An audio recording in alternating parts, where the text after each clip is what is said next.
حضرت آدم علیہ السلام اللہ پاک جنت تا داخل کو،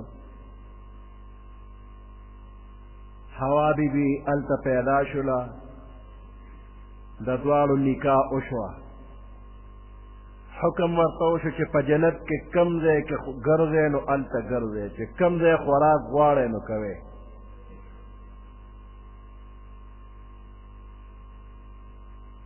ولا تقربا هذه الشجرة، یو خاص ونه دا غینه منع راغلله، دې ته نږدې قدرې مشه،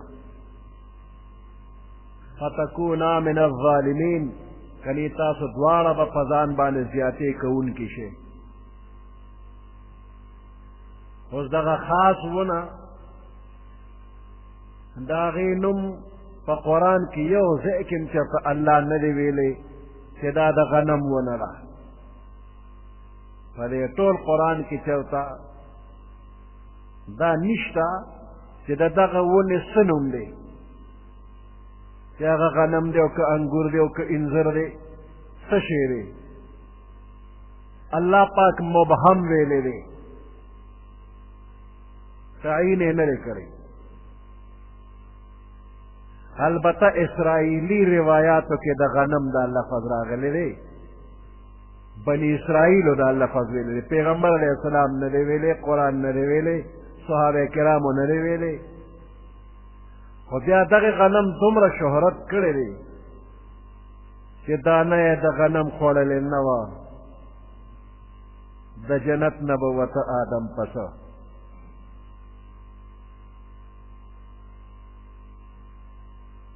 بس غنم مشهور شوی دی، غنم نه دی، هر څه شی چې دی خدای پاک مبهم پرېښی دی. نو زمونږ څه کار چې موږ ورپسې ولګو چې خامخا فلانې ونه ده.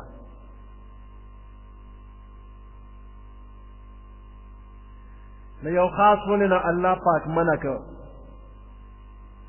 نو شیطان آدم علیہ السلام او حوا بی بی ته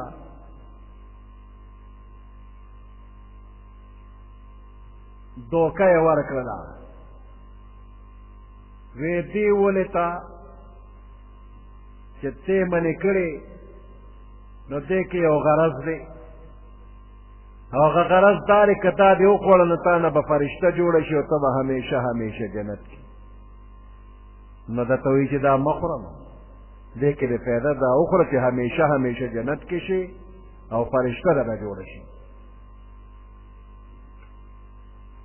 او کله ورته وایي چې دا خو تا په ابتدا کې چې پیدا شولې نو ته کمزوری وې، نو دا ستا ازمولی نه شو، نو اوس خو تکړی که خیري، اوس یې خوره اوس یې ازمولی شي. هغه وخت کې منې کوي، اوس دې نه منې کوي. ماشوم چې پیدا شي نو خلک نرم نرم خوراک ورکوي، بیا په مزه مزه اول پی ورکوي، بیا چې د ماشوم یو پوټی ښه شي نو ډوډۍ لاس کې نیولې داسې په مزه مزه ته چکوي، نو کله تېره کړه او کله غورځولې.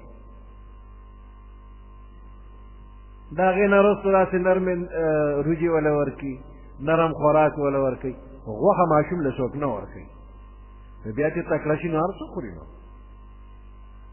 نو دا شیطان چې دی نو دم آدم علیہ السلام او حوا بی بی ته وایي چې ابتدا کې ستاسو دپاره دا څیز مناسب نه نو الله منې کړی، اوس خو ستاسو دپاره مناسب دی، اوس یې خورئ. وی الله راته دا ونه یاده کړه چې دې ته مه نږدې کېږه. وی دا یې درته یاده کړې چې دې کمې ته اشاره کړې دقه پرېږده، دا نورې خو خوره که نه.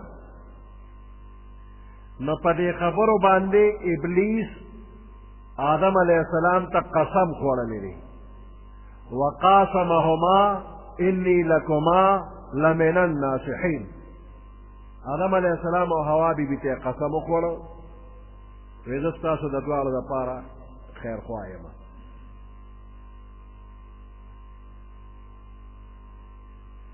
نو آدم علیہ السلام زړه کې رالل چې د الله په ذات په دروغه څوک قسم نه خوري، دی به رښتیا وایي. بس د هغې خاص ونې نه خوراک یې وکړ او د جنت نه بیا را وویستی شو.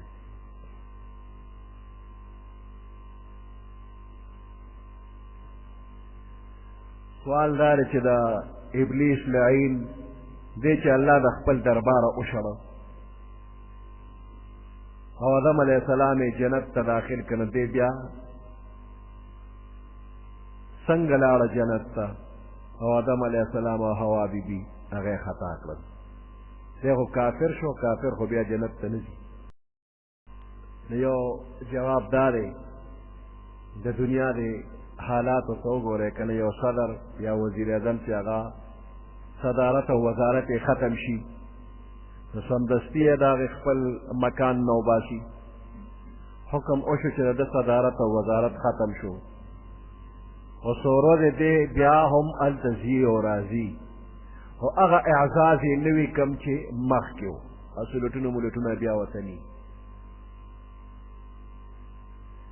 نو ابلیس ته چې کومه مرتبه مخکې حاصله وه هغه مرتبه ترې واخیستې شوله او څو ورځې داسې که تګ راتګ یې کو نو هغه زوړ اعزاز باندې نه، نو په دغه طریقه دی ورغې جنت ته و آدم علیه السلام سره یې خبرې وکړلې. یو دغه شوله. دویم دا چې د موجوده وخت کې تاسو ریموټ کنټرول ماشومان یې پېژني، بټن به د لاس کې نیولي او موټر به د چېرته لرې ولاړي چې ور روانېږي دی نه بټن و نو ګیټونه به درته کولو شي. نو دغه ریموټ کنټرول دا طاقت خدای پاک دی ابلیس له ورکړی و چې دی د لرې نه خپل تصرف کوي. دی اړو جنت ته ورغلی نه دی او د بهر نه خبره یې خپله ور رسولې ده.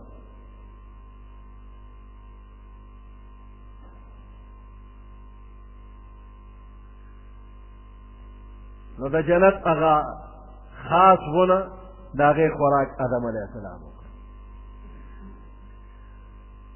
او په دې سکول کې بهر لوی میدان دی، یو اړخته کمرې دي او پکې کړکۍ لګېدلې دي خو بار طرف ته.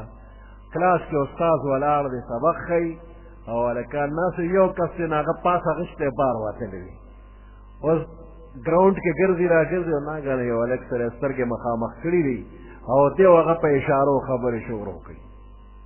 دا یو هلک خو د کلاسه بار دی، د استاد د نظر نه پټ دی. په کلاس کې دننه هلک سره یې په اشارو کې ګپ شروع کړ، ناګهانه د کلاس کې دننه ناست هلک وخندل.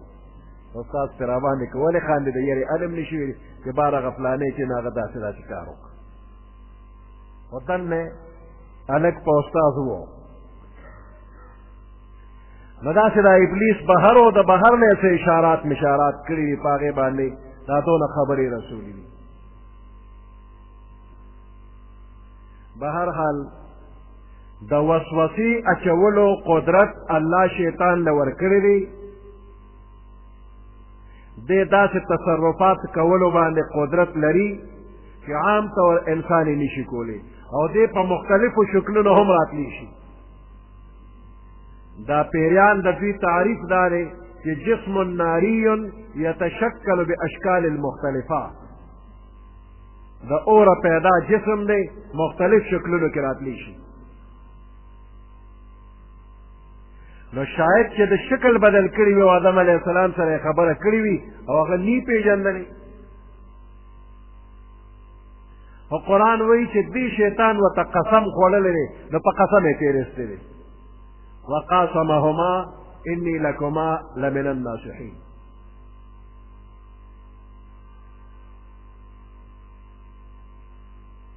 نو چې کله هغه خاص ونې نه خوراک وکړ نو د هغې نه پس د جنت نه را اویستی شو.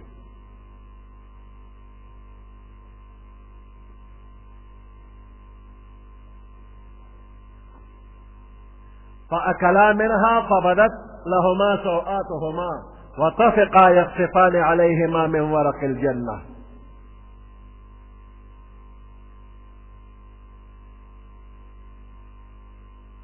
چې آدم علیه السلام او حوا بیبي دواړو خوراک وکړ د هغې شجره ممنوعه نه، نو فبدت لهما سوآتهما د جنت لباس کې نه ووته، عورت ښکاره شو، شرمګاه ښکاره شو. اوس په دې جنت کې یو آدم علیه السلام او دویم ورسره حوا بیبي او دغه ځای کې پردي کسان نشته او د ښځې او د خاوند په منځ کې شریعت ستر نه دی مقرر کړی د دې تر منځ د ستر فرض نه دی لکه دواړه یو بل ته ښکاره شو نو څه چلو شو هېڅ نه خو آدم علیه السلام او حوا بیبي کې حیا وه نو د حیا د وجې دوی یو بل نه ځان پټو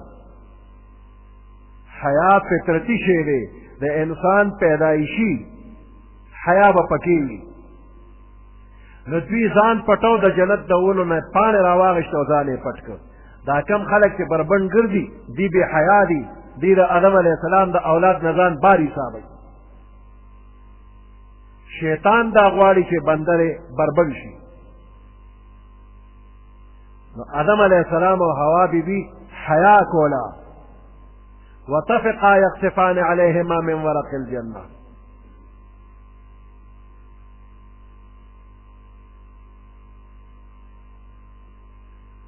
شیطان تیر استلو او د جنت نه را بهر کړ نو خدای پاک دې ته وی اوځه دواړه لاړ شئ تاسو هم ځئ او ستاسو چې کوم بچي پیدا کېږي نو هغه ستاسو په شاګانو کې د هغه دي او مخکې الله پاک آدم علیه السلام ته ویلي و چې دا شیطان دې ته نه ګورځان ساته ان هذا عدو لك ولزوجك دا شیطان چې دی نو د اسلام دشمن دی او ستا د بیبي هم دشمن دی فلا یخرجنکما من الجنة نو دې د تاسو دواړه د جنت نه ونه باسي فتشقا کني تاسو په مشقت کې واقع شئ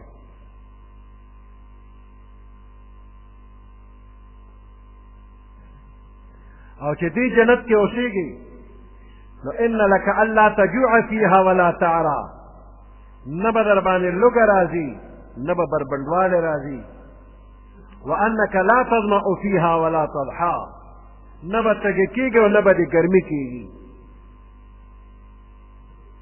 د شیطان ورته وی هل ادلک علی شجرة الخلد داسې ونه درته نه ښیم چې همیشه به جنت کې وملک لا یبلا داسې ونه درته نه ښیم چې هغه وخورې همیشه به د حکومت خپل وي د دغه خاص ونې نه خوراک یې پې وکړو نو په دې طریقه شیطان وسوسه ور واچوله او آدم علیه السلام او حوا بیبي دنیا ته راغلل د خاص ونې نه الله پاک آدم علیه السلام منې کړ دی ورته ووایي چې دا ستاسو دشمن دی خطا دې نه کړي د دې باوجود آدم علیه السلام د هغې خاص ونې نه خوراک وکړ په ظاهره دا خو ګناه ده او پیغمبران د ګناه نه پاک وي عقلا نقلا د ټولو ګناهونو نه پیغمبران پاک او څلورو مذهبو امامان په دې متفق دي چې پیغمبران د وړې او لویې ګناه دواړو نه بچ دي بعض عالمان وایي چې وړه ګناه ترې کېږي خو جمهور امت په دې دی چې دا خبره غلطه ده وړه ګناه هم د پیغمبر نه نه کېږي وجه دا ده چې پیغمبر یو کار وکړي نو هغې ته سنت وایي امت به هغه کار خامخا کوي دا زموږ پیغمبر کړی او دا سنت دی او دی کې ثواب او چې پیغمبر خطا کار وکړي نو خطا ته هم سنت وایي خطا ته خو سنت نه وایي او بل هغه پیغمبر الله پاک د تمام مخلوق د پاره یو سمپل را لېږلی وي یو نمونه را لېږلي دته وګوره او دقسې ځان جوړ کړه چې هغه خطا شي خو ټول خلک به خطا شي پیغمبران د ګناه نه الله پاک پیدا کړي دي مقتدا دي قوم به ورپسې اقتدا کوي که څوک دا وایي چې د پیغمبر نه ګناه کېږي د دې خبرې مطلب دا دی چې په پیغمبر اعتماد نشته چې د پیغمبر نه اعتماد پورته شو بیا ایمان په چا راوړې عمل د چا په قول باندې کې نو د پیغمبرانو په ذات اعتماد وکړه چې دا د ګناه نه پاک دي دوی چې څه وایي د الله خبرې راته کوي.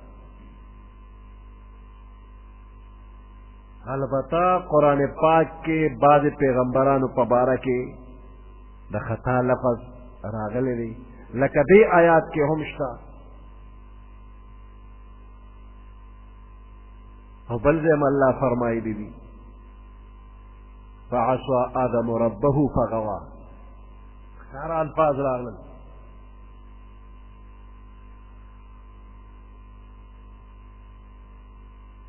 پیغمبرانو نه که څه شوي وي نو قصدن عمدن یې نه دي کړي. اجتهادي غلطي ممکنه ده، په خطا باندې په ایره باندې ممکنه ده، خو په خطا او په ایره چې یو کار وشي هغې ته ګناه نه وایي او هغه معاف. په خطا که د روژه کې اوبه وڅښلې په خطا نو ګناهګار نه روژه دې ماته شو، او په ایره که دې وڅښلې ګناهګار نه روژه دې نه ده ماته. په ایره که دې اوبه وڅښلې روژه کې خوراک دې وکړه روژه دې نه ده ماته، ګناهګار نه. په خطا چې روژه دې یاد ده او خوراک څښاک دې وکړه په خطا باندې، لکه چارهدان کې او په خطا باندې ساس کې تېر شو، روژه دې یاد ده خو بے اختیاره تیر شو، روژه خو پې ماته شو، ګناهګار نه. نو خطا او نسیان پیغمبر علیه السلام فرمایلی دي رفع عن امتی الخطا والنسیان. او اجتهادي غلطي که د مجتهد نه وشي نو ګناهګار پې نه دی.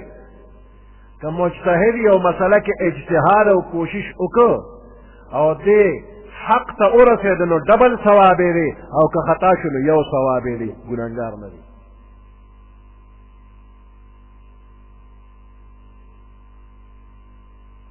خو د پیغمبرانو شان ډېر اوچت دی، مقام یې ډېر اوچت دی.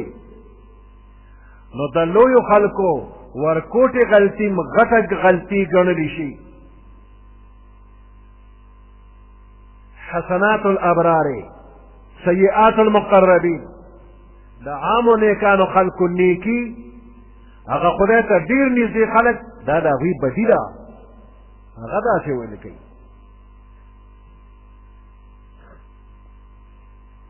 نو خدای پې زورونه ورکوي. نو د آدم علیه السلام دا واقعه وی د دې داسې مثال دی لکه زمونږ پیغمبر علیه السلام یو ځل په لاس مبارک کې سره زر ونیول او په یو لاس مبارک کې ریخم ونیول.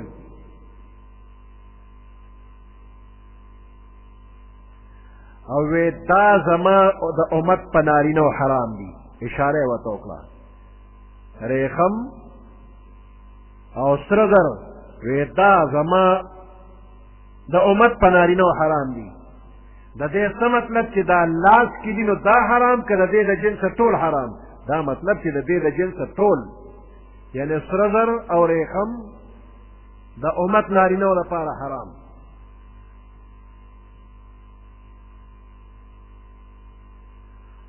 خو دا یو وهم هم کیدی شي چې دا منع صرف د دې لپاره چې دا کم دی لاس کې دي. نو دغه شانتې آدم علیه السلام هم دا خیال وکړو چې دې کمې ته اشاره وشو دقه ونه حرامه، د دې میوه حرامه، د دې د جنسه دا نوره به نه حرامه، ځکه شیطان قسم خوړلی دی راته چې زه درته رښتیا وایم او ستا خیرخوا یم.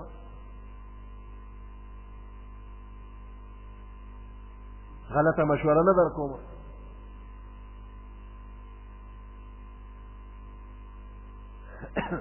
نو دې ته اجتهادي خطا وایي. او الله په خپله فرمایي فنسیا ولم نجد له عزما. آدم علیه السلام نه خبره ایره شوله، فنسیا بندیان نه وایي، الله وایي آدم علیه السلام نه خبره ایره شوله، او په ایره خو ستاسو روژه ماتېږي څه ګناه ورته نه وایي. نو فنسیا ایره شوتې ولم نجد له عزما، او موږ د ده کلکه اراده نه ده موندلې چې د ګناه اراده یې کړې ده، د مخالفت اراده یې کړې چې ته مې منې کوې نو ومې زه خورم. داسې اراده یې نه وه. نو چې قصد او اراده پکې نشته او خبر هم تنه ایره ده نو دې ته ګناه نه وایي. اجتهادي خطا ورته وایي خو د پیغمبر شان اوچت دی نو الله پې زوره نه ورکوه. ولې دې ایره کړله؟ دا کار دې ولې وکړ؟ نو په دې یې وله زوره نه ورکړله. تاسو درځي چا ته وایئ چې همیشه جامې کټکۍ او ګنډي یې جوړی یې دغې کس ته درځي وایي. او کله چې ته پینسو شلې د اوسپن تار یې راواغېشو ځان له پینسو وګنډله ده ته هم درځي وایې. دی هم ګنډل کوي او درځي هم ګنډل کوي نو دواړو ته درځي وایې. چې ته یو وخت یې اوسپن تار راواغېست هغې ته درځي نه وایي. ګناهګار هغه دی چې دا هر وخت یې ګناه کارونه کوي. او دا یو ځل په خطا چې ته اوسپن تار راواغېست نو هغې ته درځي نه وی نو یو ځل داسې خطا اجتهادي وشو نو دې ته ګناهګار مه وایه.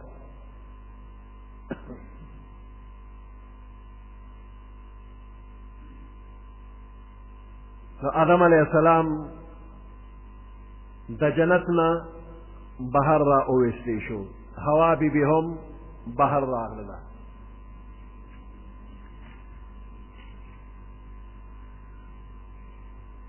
فازلهما الشیطان پس اخویول دې دواړو لره آدم علیه السلام او حوا بیبي ویخویول. ازله لغزش یې ورکه ویخویول.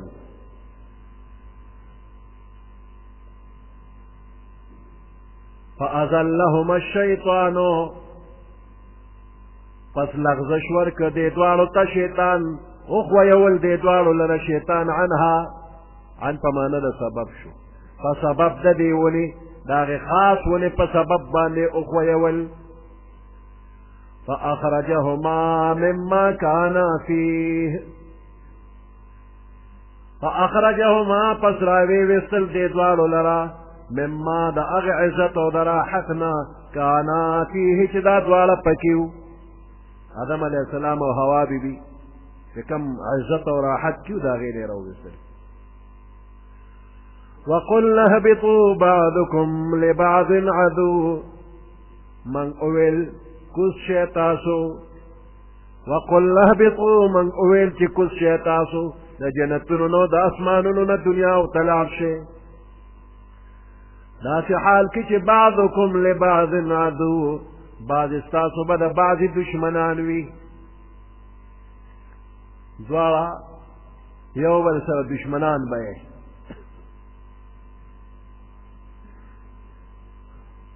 آدم علیه السلام او حوا بیبي دواړو ته وایي کوشئ.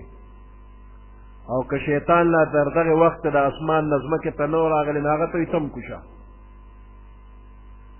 دا دشمني به د چا وي؟ د آدم علیه السلام او د ابلیس دشمنی وي. د کافرانو د مؤمنانو به دشمنی وي. دا نه چې دا خپلو کې د یو بل سره د ورورولۍ دا دشمنی دي دا پکې نشته. دا دشمنی ختمې کې دشمنی کې وي نو د مؤمن او د کافر وي. او مسلمانان خپلو کې دشمنی به نه کوي. ولکم فی الارض مستقر او ستاسو دپاره فی الارض په دې ځمکه کې مستقر جای قرار به وي د برقراري ځای به وي. ومتاع الی حین او سامان د نفع به وي الی حین تر د یو خاص وخت پورې. یو خاص وخت پورې چې کومې پورې مرګ نی راغلی نه هغې پورې به ستاسو دپاره مستقر د قراري ځای به وي او متاع د نفع اخیستلو څیزونه. اوس آدم علیه السلام او حوا بیبي د اسمانونو نه او د جنت نه ځمکې ته راغلل.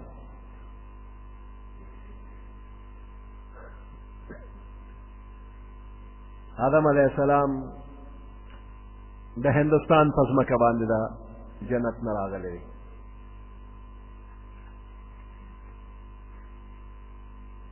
سرندیب دا سیلون سریلنکا دغه علاقې دي او په دې کې سرندیب یو لویه علاقه ده او په سرندیب کې بیا نود یو ځای دی. نود نو په دقه ځای باندې آدم علیه السلام راکوز شوي دي.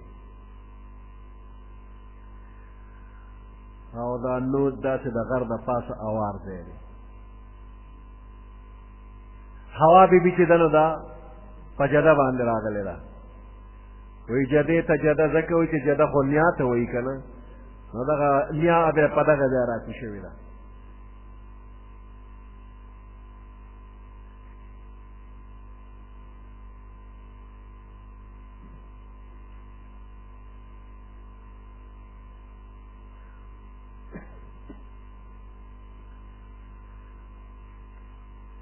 آدم علیہ السلام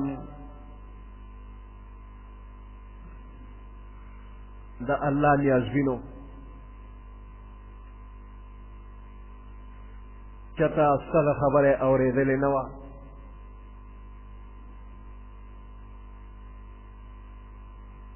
الله خفه شو. د الله د خوشحالولو دپاره زړه کې ډېر جوش راځي، خو چل نه ورځي چې څه وویمه، هسې نه معافي غواړم او په معافی غوښتلو کې رانه نور خفه نه شي. نور به څه کومه؟ الله پاک په زړونو خبردار دی، نه الله ورته په خپله باندې چل ښولی دی. ماشوم چې روانې وکړي او دا مور یا پلار یې راګیر کړي، نو دې ماشوم له د خپل خلاصي چل نه ورځي، څه وکړم؟ هېڅ چل نه ورځي. نو ناګهانه چې دا مور پلار یې وایي، نو دوی ورته وایي چې ووایه چې توبه بیا به نه کومه، توبه بیا به نه کوم. نو چل ورته په خپله دا مور پلار وښایي، نو بس دا ماشوم چې چې توبه بیا به نه کوم، نو بیا یې پرېږدي. نو که پرېښوده یې نه، نو دا د توبې چل به یې ورته نه ښو، خو پرېښودل یې غواړي، نو چل ورته په خپله وښایي. نو اوس الله پاک آدم علیه السلام نه داسې خفه نه دی لکه د ابو جهل نه چې خفه دی. ابو جهل ته د توبې چل خدای نه ښایي، هغه نه خفه دی په رښتیا، او قسم ته نه خفه دی. او د آدم علیه السلام نه خفه نه دی، خو آدم علیه السلام خو خدای پاک ځمکې له پیدا کړو، انی جاعل فی الارض خلیفه. جنت له خو خلیفه نو پیدا کړی، خو دې جنت ته یې ولې بوته؟ دی ورته ښول چې ته په دنیا کې وخت تېر کړي، نو که ښه وخت تېر کړي نو دا ځای دې په خپلو سترګو ووینه، دې ځای ته به دې راولم. نو که بوتلې نو نو دومره به ذهن ته هر څه پوره نه راغلی، نو الله وله ذهن ته هر څه په راوستل چې په خپلو سترګو ووینه دا ځای جنت دی. نو جنت یې ورته وښو. اوس چې د جنت نه داسې بېبانې وباسي، نو خفه به شي چې یا خدای ولې مې وباسې، دا دونه ښکلی ځای دی مه وباسې. هغه له به یې ګیله را شي، خدای ورته دا طریقه جوړه کړه چې دې ولې ته مه نږدې کېږه، او هلته هغه بدبخت یې ورپسې کړه چې ورته لمسونو کړه چې وخوري، نو چې راوځي نو ځان به ملامته کړي، ما ته به ګیله نه کوي چې ولې مې وباسې.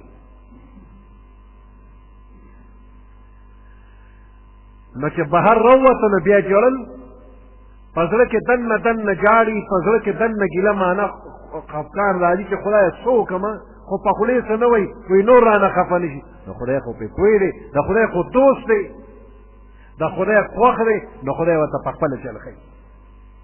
فتلقى آدم من ربه کلمات یې ورته وښول.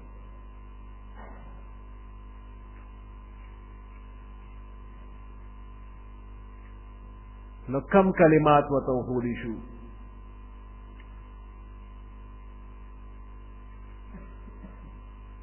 نو بعض عالمان وایي چې سورت اعراف کې 23 نمبر آیت کې راغلی قال ربنا ظلمنا انفسنا وان لم تغفر لنا وترحمنا لنكونن من الخاسرین. په دې الفاظو باندې معافي غوښتله. آدم علیہ السلام او حوا بی بی دواړه وایي ربنا ظلمنا، اے زمونږ پروردګار موږ په ځان باندې زیاتې کړې دي.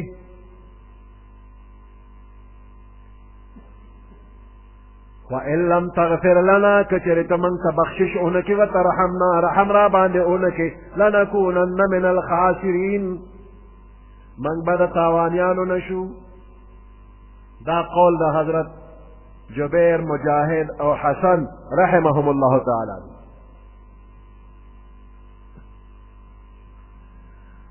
او مجاهد رحمت الله علیه فرمایي وی دې کلماتو باندې بخنه غوستا اللهم لا اله الا انت سبحانك وبحمدك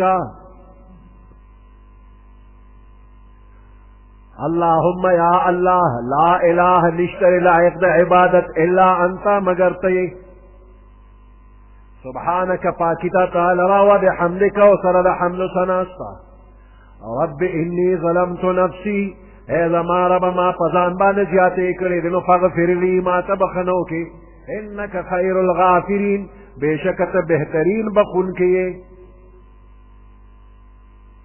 اللهم لا اله الا انت سبحانك وبحمدك رب اني ظلمت نفسي فارحمني انك خير الراحمين اللهم لا اله الا انت سبحانك وبحمدك رب اني ظلمت نفسي فتب علي انك انت التواب الرحيم فتب علي فما رجود رحمتك توبه قبولك انك انت التواب الرحيم یہ پدے الفاظ باندې بخنو غوښتنه او دا عالمانو یو لویه ډله فرمایي وی آدم علیه السلام د عرش په کنارو باندې لیکلي لیدلي دي چې محمد رسول الله صلی الله علیه وسلم نو د پیغمبر علیه السلام په وسیله باندې سوال کړی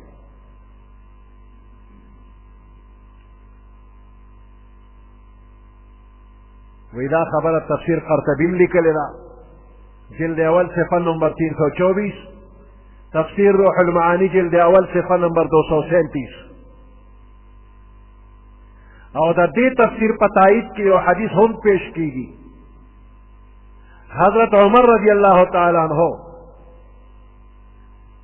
فرمائی لما اذنب آدم الذنب الذي اذنبه رفع رأسه الى السماء آدم علیہ السلام نا چې کله خطا کا اوشلا نو رفع رأسه الى السماء اسمان طرف ته سر مبارک پورتک فقال اسألك بحق محمد صلى الله عليه وسلم یا اللہ سوال درنا کوم په وسیله د محمد مصطفی صلی الله علیه وسلم الا غفرت لي خدای که بخنه دراته ونکړه تراته بخنه وکي بخنه راته کما معاف کا فاوحى الله الیه الله وتوحي وکړه من محمد دا محمد څوک دی فقال تبارك اسمك لما خلقتني رفعت رأسي الى عرشك اے پروردگار چې تا ز پیدا کړم ما سر پورتک عرش ته مې وکتل فاذا فيه مكتوب ناګانه د عرش په کنارو باندې لیکلیو لا اله الا الله محمد رسول الله فعلمت انه ليس احد اعظم عندك قدرا زه پوه شوم په دې خبره باندې چې هیڅ څوک ډېر اوچتې درجې والا نشته دی عمن د هغه چا نه جعلت اسمه مع اسمک چې د هغه نوم تا د خپل نوم سره لیکلی دی فاوحى الله الیه الله ورته وحی وکړل یا آدم انه آخر النبیین دا د ټولو نه وروسته پیغمبر دی من ذریتک ستا د اولاد نه دی ولولا هو کچرې د پیدا کول مې مقصد نه وي ما خلقتک نو ته به مې نه پیدا کړي خدا د وړو خلکو خبره نه ده مستدرک للحاکم جلدوم صفحه نمبر 615 خصائص کبرا د سیوطی صفحه نمبر 6 جلد اول الوفاء باحوال المصطفى عبدالرحمن الجوزی صفحه نمبر 37 کی لیکلی لوی لوی علماء لیکلی دي چې د پیغمبر علیه السلام په ذات مبارک باندې وسیله نیولې ده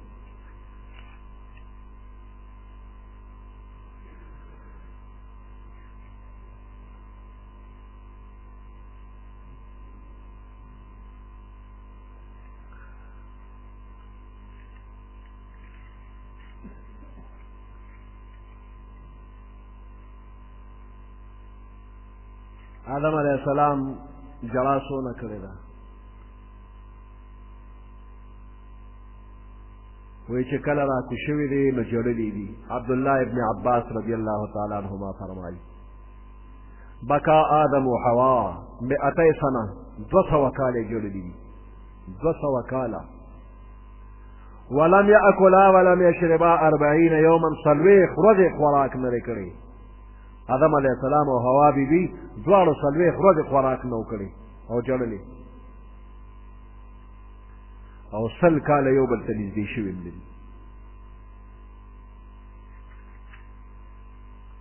او دومره جړا یې کړې ده چې علما فرمایي لو ان دموع اهل الارض جمعت، که چېرې د تمام اهل زمین اوښکې راجمع کړي شي لکان دموع داود اکثر، د داود علیه السلام اوښکې به ترې زیاتې شي. ولو ان دموع داود مع دموع اهل الارض جمعت، که د داود علیه السلام اوښکې او د تمامې دنیا د خلکو اوښکې راجمع شي لکان دموع آدم اکثر، د آدم علیه السلام جړا او اوښکې به ترې زیاتې شي.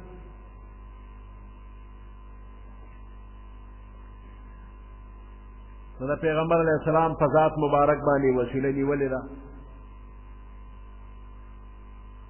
شرعا په ذوات فاضلو باندې وسیله نیول جایز دي، په نیکو اعمالو باندې وسیله نیول هم جایز دي، او د نیکانو خلکو په وسیله باندې هم وسیله نیول جایز دي.